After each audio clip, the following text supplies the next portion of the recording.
Well, Old lady with a stroke and yeah. various other ailments. She's pulled out of it quite well. Did you see it was stuck making up as she went along? Yeah. John, am I I'm rolling. is my microphone, does that seem to work? Okay? Yeah. Okay. Well, first of all, explain, Mr. Sparrow, Phil, your nom de plumes, or you have several different names that you've gone by, haven't you? Yes, I've had a number of alter egos. I took the Phil Sparrow name from a 15th century poem by John Skelton called The Book of Philip Sparrow. It was supposedly written by a woman named Jane Scroop, who had a pet sparrow that used to eat the crumbs out of her cleavage. And he died, and she produced this long poem about him, which was really a kind of satire on the Catholic Church and its various formulas and routines. But Philip Sparrow seemed to me to be a nice name for a person who was poking around in the private parts of various people and decorating them and taking little nuggets of information. Because I had Kinsey was worried when I gave up university teaching and began to be a tattoo artist. He said, "Oh, for God's sake, Sam, be careful." It's the only time I ever heard him give any kind of small criticism or caution to anyone engaged in any kind of activity whatever. But he knew that I was going down to South State Street in a bad neighborhood, and he knew the neighborhood too, because he'd already been interviewing people down there, the whores and the winos and such like, about their sex lives. So, however, I succumbed to his blandishments after a while. After I'd been doing it for about 2 months, he came to me and said, "We'd like to make use of you." And I said, "How could you make use of me any more than you already have?" And he said, "Well, I have never had time to go deeply into the matter of the sexual motivations behind tattooing, and I wish you'd keep a journal for us of any kind of information that you find." So I started the journal, which became about a 2 million word thing in 11 typed volumes or something like that, and found a great deal of information that he found very fascinating, because he said he had never come across anything like that before. We had planned, he suggested a monograph, but then happily he died before he got around to it, and that never materialized. But all of the tattoo journal that I wrote for him is down at the archive in Bloomington, Indiana. Your given name is what? Samuel Steward, S-T-E-W-A-R-D. But I started with Phil Sparrow, and that seemed to start off a whole bird class of tattoo artists. There was Clifford Raven. Raven wasn't his real name either. It was Ingram, but he seemed to find that that was Raven in Old High German, I guess, or something like that, or Norwegian. So he took Raven, and then there was a Paul Parrott in New York, and there was also, well, a couple of other birds, I don't know, a Pete Swallow, and it grew into a kind of bird fraternity there in the 50s for a while. You were a PhD, is that correct? Yes, in English literature. And where did you teach? Well, I'd been teaching in Chicago universities for 20 years, and discovered that every year's class was a little dumber than the preceding year. So when I finally found a class in which not a single one of the entering students, boys or girls, had ever heard of Homer. But at the same time, I asked, how many of you can change a spark plug? Some 30 hands went up, both girls and boys. So I decided maybe that higher education was a failure, and I'd better get into something that was not quite so such a failure. But it certainly shocked all my colleagues when I went into tattooing. I overlapped that with my university teaching for 2 years, and that created a certain number of fascinating encounters and evasions and so on. But I managed to keep the secret. However, on the day when my weekly take from tattooing equaled my monthly salary in teaching, I resigned. What year was that? I think it was 1954. It may have been 1956, but at any rate, I started tattooing around 1954. And I think there was an overlap of 2 years. It may have been that I started as early as 1952. I wasn't keeping a journal at that time. I have no record of it except my memory, which inclines to be a little faulty when you're 102. Did you start with machine or did you do hand tattooing? Yes, I started with machines. I bought a footlocker from an old wino circus tattoo artist who was giving up on the business. And he had a lot of acetate stencils and some machines that were so heavily caked with old paint, about 1/2 to an inch thick, that I never did get some of them cleaned up. And didn't know much about it at the time. I bought a correspondence course in tattooing from an operator who was out of Rockford, Illinois, and paid an outlandish price for it and learned absolutely nothing, because trying to learn tattooing from a correspondence course is sort of like trying to learn swimming from a book in your living room. So I took a few bucks, 40 to be exact, a couple of 20s. In those days that was a fairly princely sum, up to old Amon Dietzel in Milwaukee, and plunked them down in front of him. And his eyes just lighted up, because they always did when he saw $40 at once, and said, "I'd like to ask you a few questions about tattooing." So he talked to me for 2 hours straight, and I learned more in that 2 hours, of course, than I had in all the correspondence lessons. And we were good friends from then on. He sold me some good machines and helped me find the best colors and so forth. So that was the extent of your formal education in tattooing? As a tattoo artist, yeah. And the rest was practice? Yes. We used to hire the winos.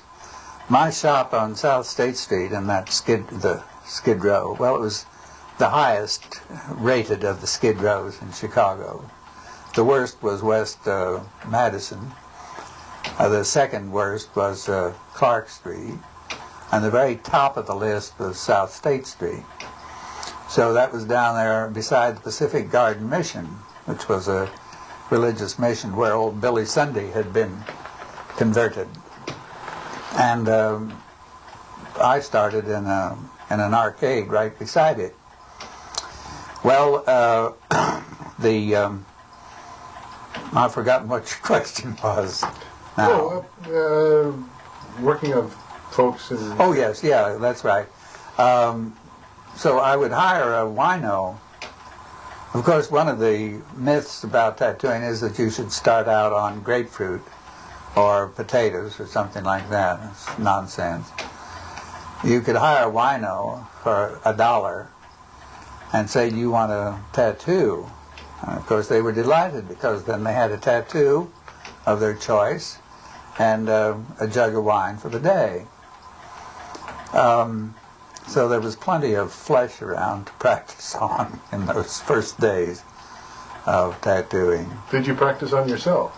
Yes, I put on a couple on myself. I put on one on my ankle and it hurt so much right on the ankle bone that I went to Dietzel. It was convenient to put my ankle up on my knee and work on it. I went to Dietzel and said, "My God, I think I'm in the wrong profession. It hurts that much." And he laughed and whacked his thigh and spat in his wastebasket and said, "Didn't you know that the ankle is one of the 3 most sensitive spots in the human body?" And I said, "I know it now." What are the other 2? Well, the ribs is one, and the genitals area is another. Poland is kind of like Okay. German name. No, he was Norwegian, Scandinavian. I think it was Norwegian. But he was rather elderly even by then. He was, let's see, 77 in 1968, whatever that would make him. I just found his birthday on an old calendar that I had the other day. No one seems to have been able to find out when he died. But let's see. Well, you can figure it out. I can't do it in my head, since my brain is rotted after they invented the little handheld calculators. It's difficult to add 2 and 2 anymore. Are you up in speed? Oh, yeah. Oh, okay. Well, let's just finish about the 3 more painful areas in the body. I wanted to ask you about the elbow and Yeah, well, no, the elbow seems to have been fairly impervious to, well, not one of the really sensitive areas. A lot of people got the spider web on their elbows, and they stood it very well. So, But the ribs would make anybody faint, almost anybody. The underside of the genital shaft is much less painful than the top. For some reason, I don't know why, on most people. so you practiced a bit on people that you hired to get tattooed there Yeah. for a while. Yeah. How long did you practice in Chicago before you moved to the West? Well, I was in Chicago from 1952 until 1963, when they changed the law in Illinois. They made, up to that point, 18 had been the minimum age for tattoos, and then they made it 21. So that cut out all the boot sailors from Great Lakes Naval Academy, which was just to the north of Chicago. And as a result, it cut down the clientele considerably. And anyway, I had decided a little earlier than that even that it would be nice to move to the West Coast. So I went up to Milwaukee for a year with Cliff Raven, whom I also started on the Primrose Path. And we tattooed on weekends up in Milwaukee after asking Dietzel's permission. And he said, oh no, he didn't mind. He'd taken out over $500,000 from that area already, he said. And he said, the boys will know where to come if they want a good tattoo. He didn't have many illusions about his modesty. Were there any women getting tattooed then? Not very many. A few whores came in, and once in a while a farm wife. There had been on early TV a short story of some kind, I never saw it, in which the woman had a small butterfly tattooed on her shoulder. Well, the farm wives that came in from downstate Illinois wanting a small butterfly on their shoulder was just fantastic after that. We had as much problem with that as we did with the Marlboro man and his tattoo on the back of his hand. An ethical tattoo artist, I felt, never would tattoo anything on the hands or face. That's since changed, of course, but I never did put any tattoos on the hands because I know that anyone who met the public would be likely fired if he got a tattoo on his hand. But the ladies came in, a few Trollops wanting some memorial statement around there. Come to you in Chicago? I mean, did he work with you there or just in Milwaukee? No, Cliff was allied with the Chris Studio in that time, and they did not start to tattoo, or Cliff didn't, until I decided. Which studio? The Chris? No, the Cliff Raven. Uh-huh. His enterprise. Well, okay. Then they went down to, or Cliff Raven went down to Champaign and tattooed, there was an Air Force base down in southern Illinois. What was the name of it? I've forgotten now, but it was a large Air Force base. Well, right does south this of precede your tattooing together in Milwaukee? I took a year off and wrote a little, and then we decided that we would go up to Milwaukee for a year, and did that for a year in 1964, 3 and 4, and then they tore down our quarters there. We were all victims of parking lots, really. They tore down my place in Chicago and built a parking lot, and they tore down the hotel in Milwaukee and made another parking lot.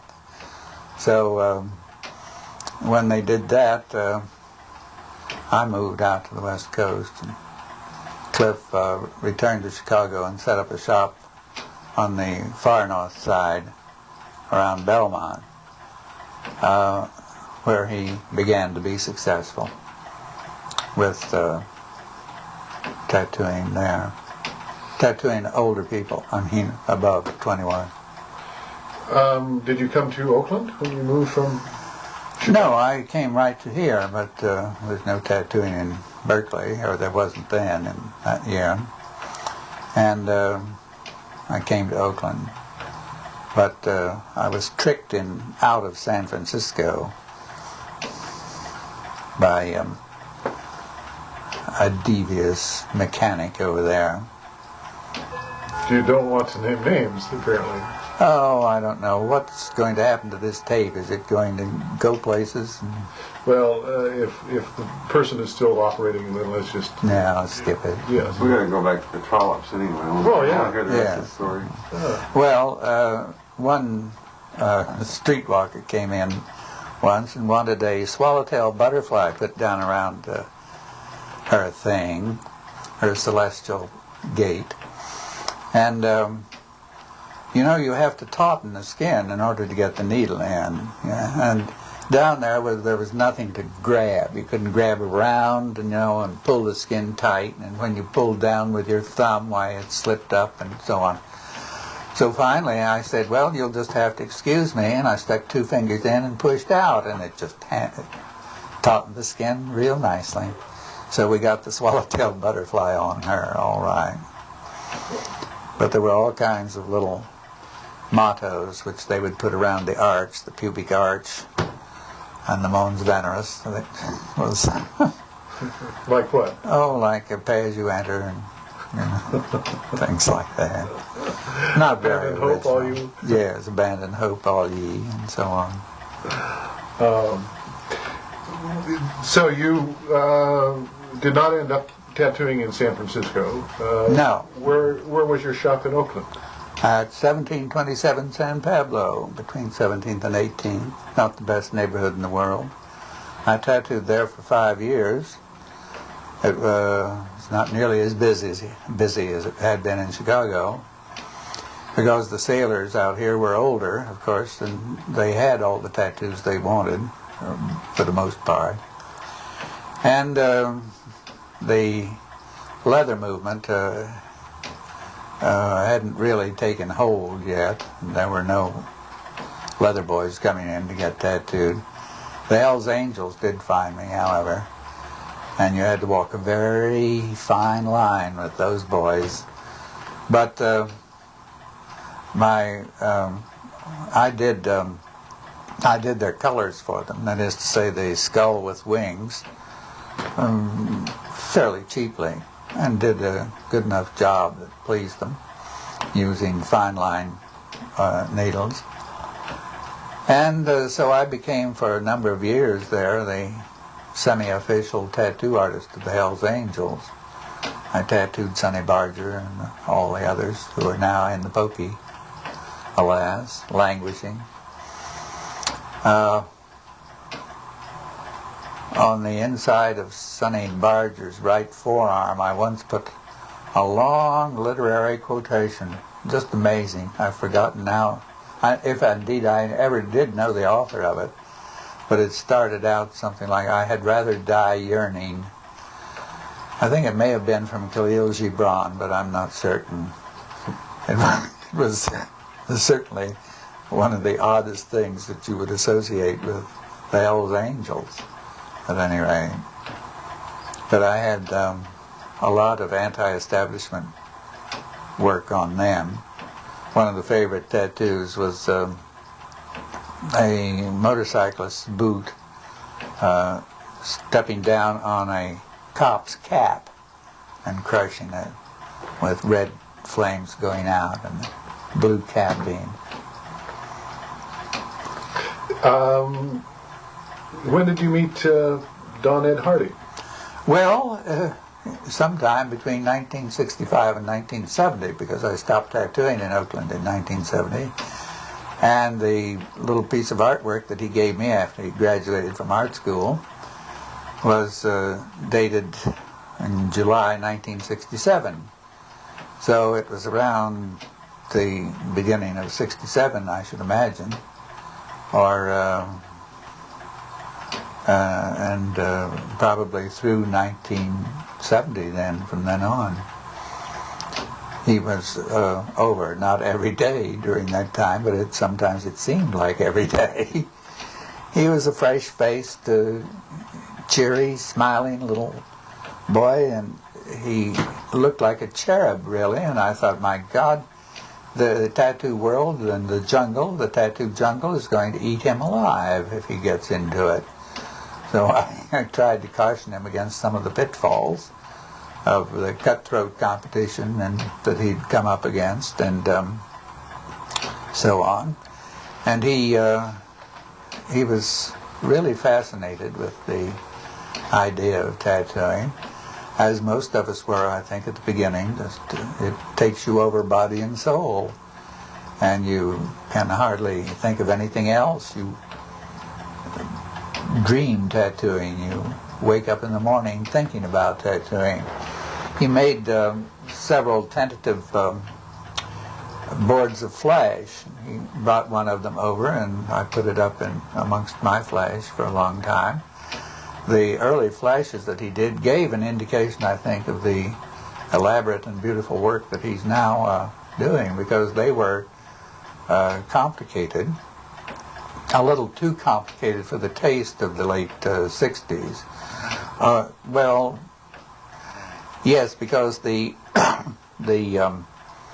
hippies were not yet getting very many tattoos, just a few now and then, and of course the rock world had not yet begun to get tattooed. So the flashboard that he put up was not extraordinarily popular and not chosen very often, because, as I say, those designs were too elaborate for the imagination of the poor guys that came in for tattoos. You would find that of course the scene has changed completely now, but in those early years when I was tattooing, a person would come into the shop and say, "I would like to have an original tattoo, something that really means something to me." And I would say, "Yes, well, what's the nature of your interest?" and so on. "Well, just something original." So I would draw something that I thought was original. "Oh, no, I don't like that. It doesn't do anything for me." And they would all end up, of course, picking one of the standard designs from the board, because they didn't have any ideas what they wanted. I'm sorry to seem to be putting down the early customers I had in tattooing, But it's perfectly true. They were not the greatest brains in the world. And if you found somebody who had designed his own or wanted anything unusual and told you exactly what he wanted, well, you were only too happy to design it for him and put it on him. But for the most part, it was just slap on the old stuff and collect your money and get out, say goodbye. Would it be correct then to assume that you feel that today's era is more of a renaissance than when you were practicing? Oh, absolutely. The work that's being done today, especially by people like Ed Hardy, is superb and superior. It beats anything that was being done in those early years, in the 60s, 50s, 60s, and early 70s. It's really elaborate. It's colorful. It holds up better. The colors are better, and on the whole, it's become an art form, really, I think, instead of just a craftsman's, artisan's form. Were you familiar with Sailor Jerry in the 60s? Oh, no, I had seen a lot of his work, but I didn't know him. The one in Hawaii, you mean? Mm-hmm. Yeah, no. No, his work was easily identifiable, and we did see a lot of it, especially on the sailors as they were coming back to... Was he doing larger pieces then? He was doing, I think, yes, I think he was. Going back to Ed and his coming over to you, did you tattoo Ed? No, did I or not? I don't remember. I would have to ask him. I'm sorry. Whether he got anything or not from me, I don't believe that he... I don't remember. What about equipment? Did you ever... Yes, loan him we a talked a lot machine? about equipment and machines and so on, and I gave him all the information that I had about colors and what were the good colors and what were dangerous ones. Cautioned him about yellow and red, which always were problems in those days. The red was mercuric sulfide, and of course it was an allergen for many people. It bubbled up, and the yellow reacted also to sunlight, being a cadmium color, and that caused a great deal of distress to certain people who... well, yellow was almost universally a bad color until we found a new yellow that did not react to sunlight. But red, sometimes with certain allergic cases, bubbled up and caused a great deal of distress. So we used the best colors that were available then, and I did what I could to set him on the path about colors and needles and soldering and unsoldering and all of the little technicalities. What about sanitation when you were... Did you have an autoclave? Yes, I had an autoclave, and was one of the few people who used it. I have seen autoclaves that were used as storage bins for cigarettes and all kinds of crap and never turned on, but they were there for show. And in this area too. So there was not any or much attention paid to the rigors of sanitation in those days. Today, of course, I think it's a great hazard for people, both the tattoo artist and the tattooee, with AIDS going around so much. And Chuck is very, very outgoing and... Yeah, he's a nice person. Yeah, very, very much so. Well, you can very well be an introspective tattoo artist. It just doesn't work. Okay. Well, I wanted to ask you about the sort of the tattoo scene when you arrived and what it was like up until the time that you retired in the Bay Area. In the Bay Area. I think there were 3 people. It was Lyle Tuttle and Davy Jones in Oakland. Well, he had also been in San Francisco. And me. Excuse me. I don't really think there were many others at all. Was there much connection or contact between among the 3 of you? No. No contact at all. Can you turn that off for a moment? Of water? No, thank you, Phil.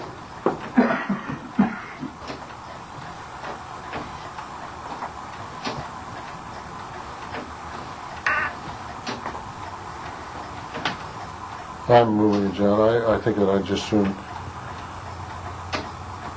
Well, yeah. For a period of time, then Lyle Tuttle was in San Francisco by himself. Yes. And you were here, and Davy Jones Was also here in Oakland. Where was he? He was over around Webster, I think. Okay, I think there was. Franklin or Webster. Right. Okay. Did you have the opportunity to speak of to put on larger size body pieces? Very seldom. Very seldom. There was one sailor who was going to, who was in reserve by then. He'd been in the Navy. And he was rather attracted to the design that Dietzel had put on me, which I had designed in Chicago. It's a garland of flowers coming to points up here. Solid flowers, big rose in the middle. And he wanted me to do a similar one on him, which I did, and then he got the same thing on his back. But usually I didn't find that anybody in those years was particularly desiring great body work. 1 or 2 people, yes, there were, but not many. Was there a lot of interest in color? Yes, but not like as they are today. Yeah. It was just the beginning, and did you retire to continue to write? not exactly. I was strong-armed by our black brothers 3 times in my shop in Oakland, in that neighborhood. And I thought, well, the 4th time, knife or a bullet. I've been lucky so far. Just lost my wallet and the TV and so on. So I shut the shop, got out, stopped it entirely, and started to write a little more copiously. So since then you have not actually practiced in your home No. or traveled, or you No. put the machine away and you... It was kind of hard to do that. Do you miss it at all? Oh yes, I did, especially in the first years of doing without it. I missed it a great deal. If someone presented you with an opportunity, would you consider... Well, no, I'm too old, for God's sake. I couldn't go back. I couldn't stand the strain of it.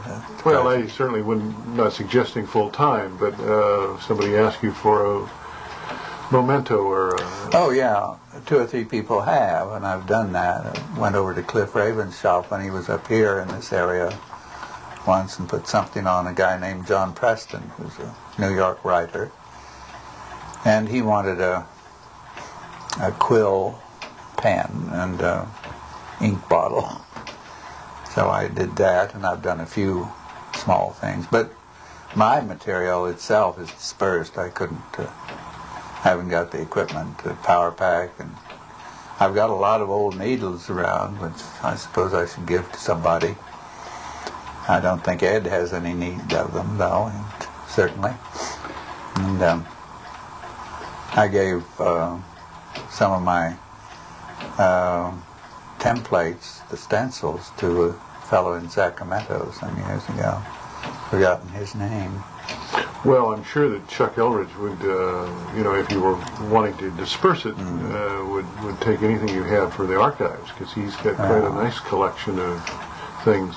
I was thinking of Paul Rogers. Did you ever meet Paul Rogers? No, but I had dealings with him by mail. And I think that he's still active, at least in making his machines. I don't Does know. he still make them? He still makes them. And I have got so far out of touch, though.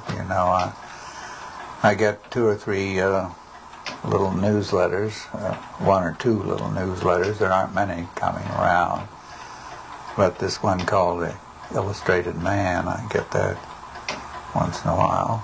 Are you a member of the National Flows organization? I was for a while, but that's lapsed too. So you don't normally go to the conventions? And No. No, I don't travel much anymore, really. A fear of flying has come over me. I've made 22 round trips to Europe. I went steadily from 1950 until 1972. And then all of a sudden a fear of flying came on me, and I haven't flown since. Going back to your research connected to Kinsey, what were some of the reasons why people do get tattoos? Well, you come at me like that, and I can't think of any. I suppose the most heavily weighted one was an assertion of masculine status. And then there were a lot of things like possession. Boy would get a girl and he would want his name plastered on her or put down again in her pubic region to indicate that this belonged to him. And then there were all kinds of crypto-homosexual motivations. Such, my uncle had a tattoo like this and I want one just the same because I liked my uncle. And my best buddy in the Navy had one, and so on. You had 5 or 6 variations of the crypto-homosexual or the latent male bonding. After it was finished and bandaged, he asked if there were a head in the place. I told him where the toilet was, and he went back to it. He was gone a little too long to urinate and not long enough for something more weighty. Moreover, when he came back, waved goodbye, and left, I was struck by one curious thing. I had not heard the toilet flush. I went back to investigate. The sailor had masturbated and spread the still steaming ejaculate all over the cold cement floor. Oh, that fascinated Kinsey, of course.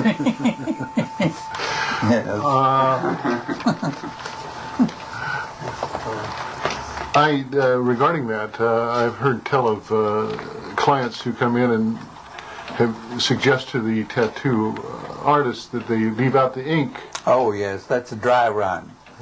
When that was first pulled on me, I fell for it completely, I thought, well, he wants to experience what it feels like, so I'll do it.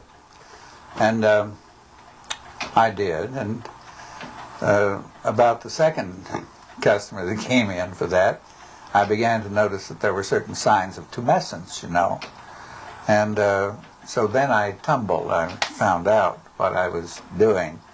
And the next one that came in and wanted a dry run to see what it felt like, I said, yes, I'll be happy to do it for $10.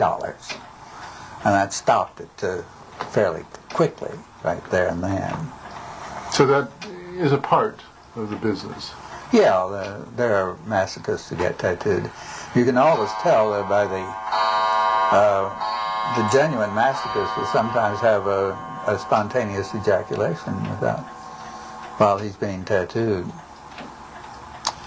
And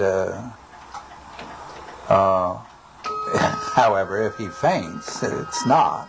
He's not a masochist. You easily tell. Did you have some customers who the pain was so intense yes, that they would faint? Yes, of course, and it was catching, because the place was full of sailors on a Saturday morning, and the first one fainted. The next 5 were bound to faint. You just thought, oh my God, here's a bad Saturday. and everyone, well, I had a bench made, a Trendelenburg bench in the slanted position with the head down.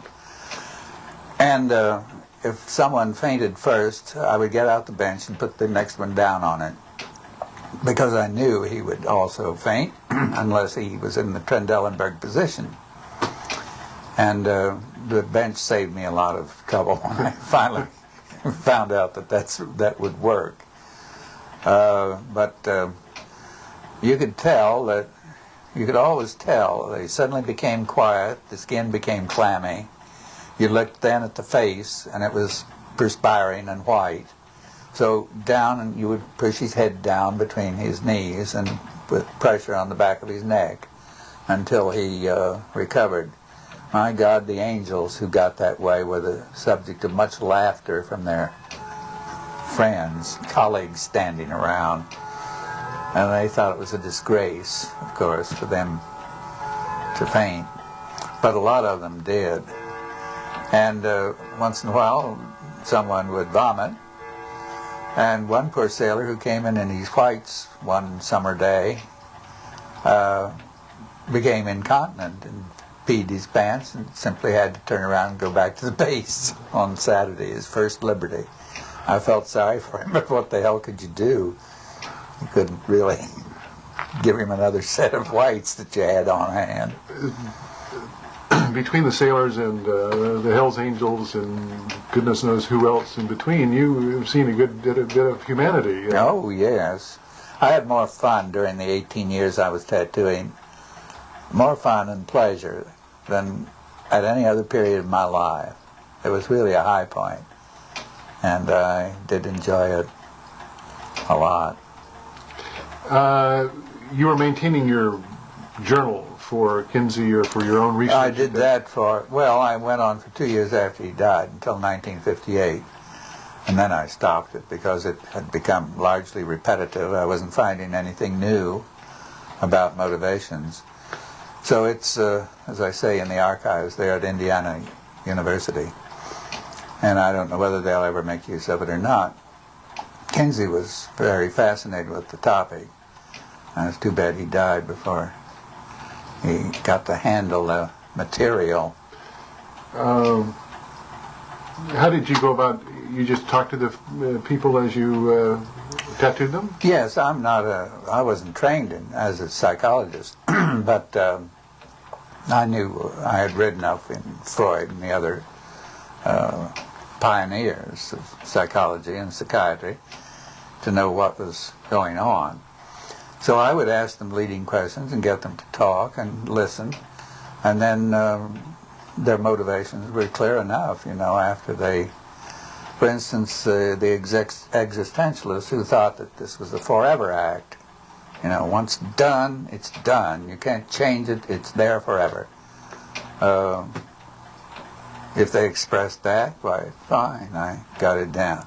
And then the person who came in and said, my friend Bob has got 18 tattoos, and I've got 17. I got to have another one. There's a rivalry, even maybe sexual rivalry.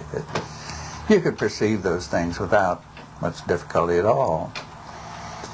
And I wrote a long book about it once, Tattoo Jungle, I called it. And unfortunately, it was too advanced for the year in which I finished it. And nowadays, it would be too tame for any publisher to consider.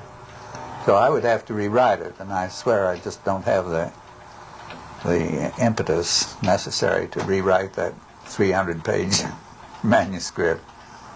I've got a copy of it, but I think I'll send it to Boston University. They startled me some time ago by sending me a letter requesting that they be my archive holders. And so I said, yes. I've sent them 7 or 8 boxes already, about 30 pounds of crap, and correspondence, you know, and manuscripts and galleys and things like that. So I suppose they'll do the final things and get what they want. Tattooing, homosexual tattooing, is that, are the motives primarily the same? as heterosexuals? Yes, yeah, sure. There it becomes also a matter of I saw it on so-and-so and I would like to have one like it. Or, no, there is no real difference. But for Kinsey, I kept account of the overt homosexuals that got tattooed. And I remember in the first 50,000 tattoos, I had only about 24 overt homosexuals getting tattooed. Because in those days, before the SM movement took hold, there was no, they were reluctant to spoil the pretty pink bodies, you know, or else I heard that many times from homosexuals who came into the shop, or one of them said, "Oh, I'm so flighty that if I got a tattoo, I wouldn't like the design a week after, and I'd want it changed." So a lot of reasons surfaced like that. Did you have an occasion that you know of that you tattooed any lesbians? Oh yeah, sure. Several in Chicago, and a few out here in Oakland. Yes. Well, they would come in together, a couple of girls, and have hearts intertwined with name banners or something like that. Not very imaginative. Or maybe a little trail of flowers on the breast, you know. How do you think it's changed, the business and the art? Oh, I think the art has improved to at least 200%. And it's got a lot more original and beautiful, and depending on the abilities of the artist, I think Ed Hardy is superb. Others who they have certain flaws or faults that I have seen. One of the runners-up to Ed Hardy in talent is a failure on anatomy of the human figure. The women are awkward, the men are awkward that he draws on people, and not quite right, you know. So sometimes one's art abilities are a drawback. Are you familiar with Cliff Raven's contemporary work? I haven't seen much of Cliff's for the past several years. I saw quite a bit of it while I was, of course, having my Oakland shop open. But since then, I've seen very little. A few people have stopped by, and I've been told by some, and I don't know that I'm familiar with his work in sight, but some think that he's every bit as good a technician, craftsman with the technique as Ed. Do you have an opinion? I really don't. I haven't seen enough of Cliff's work nowadays to make any kind of statement about that. I know he was very good the last I saw of it, and I was almost as proud of him as I was of my helping Ed to get started. But one thing about Ed is, you know, when you make a reputation such as he has, most people would tend to be self-congratulatory on it. And I was surprised at that meeting the other day to hear that he had given me full credit all along. And I thought it was very generous of him. And I've always liked him. That increased my liking even more. Actually, he is very, very complimentary and very open with his praise. Well, of course, that's very nice to hear, yeah. What But advice it's a would you... pure case of the student surpassing the master. I mean, my God, I couldn't do the kind of work nowadays that he's doing. No way. Excuse me. Oh, I was going to ask you if you would have advice for some young person, male or female, starting out in the business. No, I wouldn't really. Except be hard and be careful. It's a cutthroat business, really, or it used to be. Now, I don't know. Maybe today everything is lovey-dovey. Maybe tattoo artists throw their arms around each other's necks and weep for Zion and say, we're all in this together. I don't think they do. I think it's just as cutthroat and backstabbing as it was when I was in it. And boy, it was a tough racket in Chicago, I'll tell you, with 11 tattoo artists up the way to Van Buren Street and myself the 12th one down the row. It was cutthroat. It was a killer business.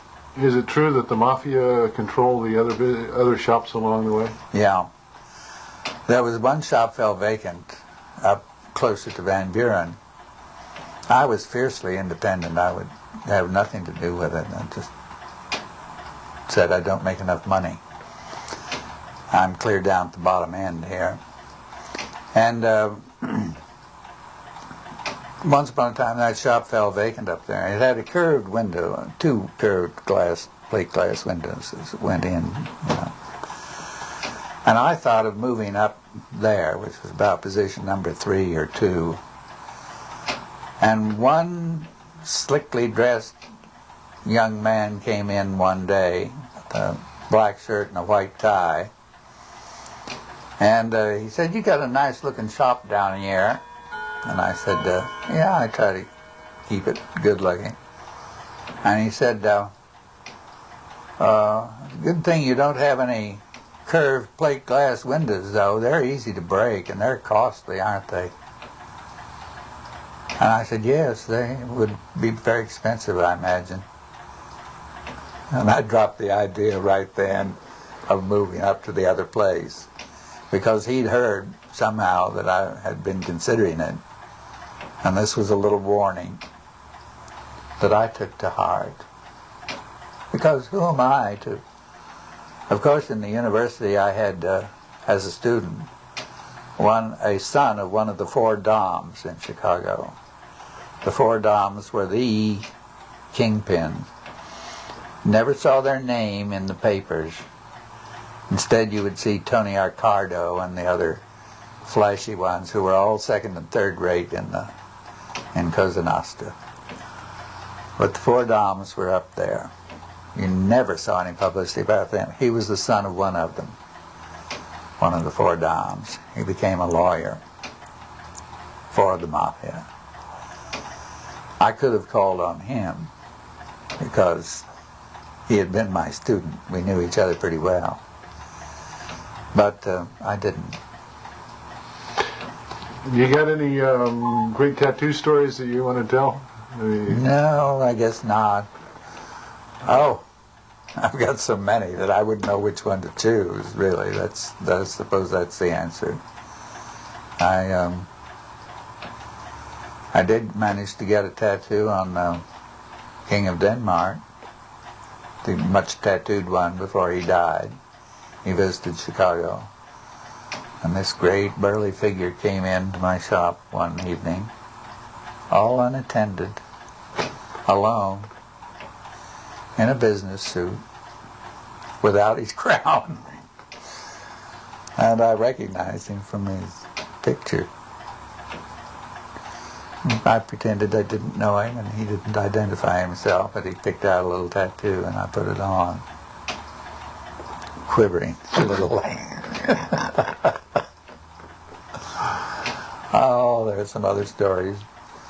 The head of Norelco, Neil Luxon, was that his name? He's dead now. A Standard Oil president. A few big names. Tattooing was severely stigmatized when you started. Oh, yes. Yeah. And generally speaking, that apparently is beginning to change. Yes, I think so. Although there were optimists who even in my day said, oh, it's changing now. But it wasn't then. It was very stigmatized.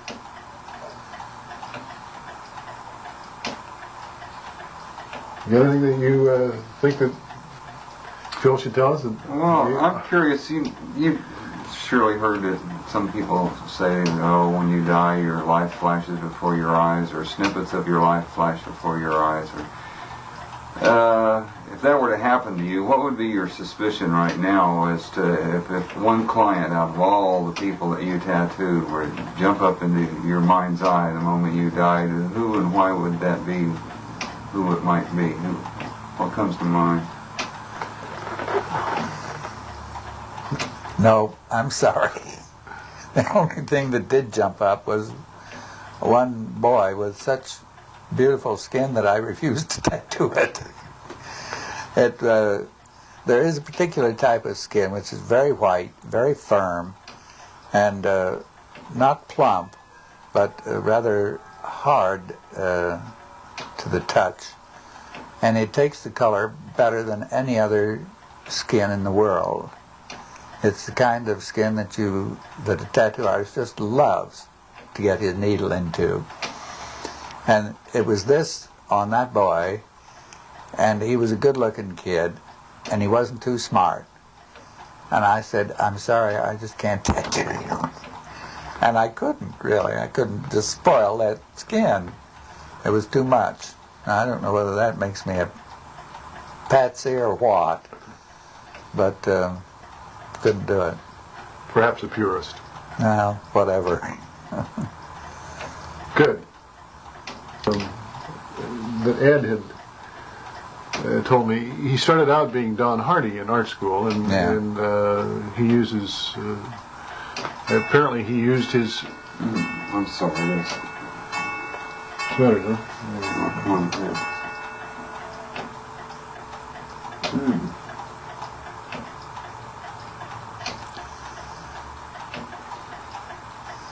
You have to go to the sink or something?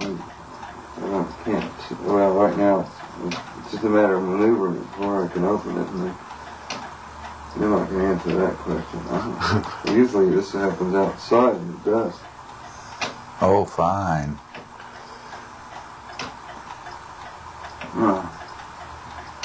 You get it out or in? Well, at least look through it now. I think it's still, whatever it is, floating around. Oh, there it goes. The quick solution to this really isn't pulling it out. It's tearing. God, we're going. I'm okay now.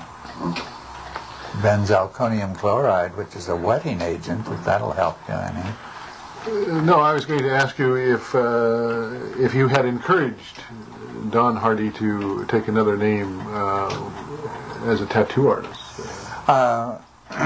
Well, no, I didn't particularly. We did talk about the advantages and disadvantages of another name, in case ever he wanted to run for president or something like that. But I think he decided not to, or well, I maybe think that he has. I think that he may have even started out with Ed Talbot. Oh, I do believe, yes. He told me that, yes.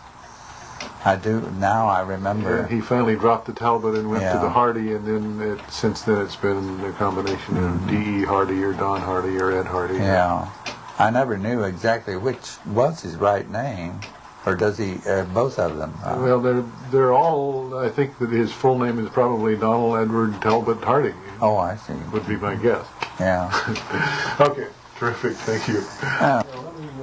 Oriental and so on. They're not really, though. Let me shoot 3 or 4 of them. There was no tattooing until about 15 years ago in France, except prison tattooing. Here's an American. Yeah. Okay, go ahead.